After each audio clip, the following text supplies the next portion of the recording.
তো আমাদের এখানে ভিতরে আমরা যারা পুলিং এজেন্টরা আছি এবং সাথে শিক্ষকরা যারা আছেন দায়িত্বে নির্বাচনের, তাদের উদ্দেশ্যে করেই এই কথাগুলো বলা হয়েছে।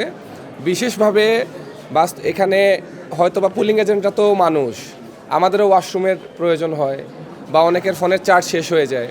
তো এবং লাইনের অনেকেই ভিতরে ঢুকে যেতেছে। তো আমরা তো কেন্দ্রের ভিতরে কাউরে ঢুকতে দিতে পারবো না। এইসব কারণেই বারবার একজন দুইজন এসে আমরা কাউরে একটু দূরে সরে দিতেছিলাম। কেউ হয়তো বা ওয়াশরুমে গেছে কোনো কারণে।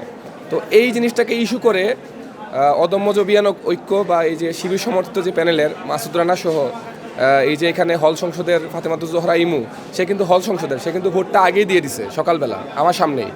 কিন্তু সে কিন্তু হল সংসদের, সে এখানে কেন্দ্রের আশেপাশে ঘোরাঘুরি করতেছে সকাল থেকে এখনও পর্যন্ত। এবং সে অবিরত গুজব ছড়াইতেছে যে আমরা নাকি এখানের ভোটারদের ম্যানিপুলেট করতেছি, ভোটারদের নাকি আমরা বলতেছি যে আমাদের প্যানেলে ভোট দেওয়ার জন্য।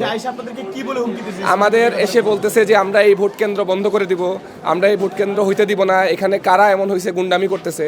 আমরা সুন্দর করে বলছি আপনি দরজার বাইরে যান, দরজার বাইরে যেয়া ওইখান থেকে কথা বলেন। সে ভিতরে ইভেন ছবিও তুলছে, ছবি তোলা ভিতরে নিষিদ্ধ। আমরা মানা করছি, তারপরে সে ছবি তুলছে এবং সে বলতেছে যে আমরা ভোটারদের ম্যানিপুলেট করা হয়েছে। আমি তখন উঠে বলছি আপনি একটা সিঙ্গেল ভোটারের স্টেটমেন্ট আইনা দেন, সে সাধারণ শিক্ষার্থী যারা যারা ভোটতে আসছে একটা স্টেটমেন্ট আইনা দেন যে আমরা তাদের ম্যানিপুলেট করছি। তখন সে আর কোনো কথা বলে না।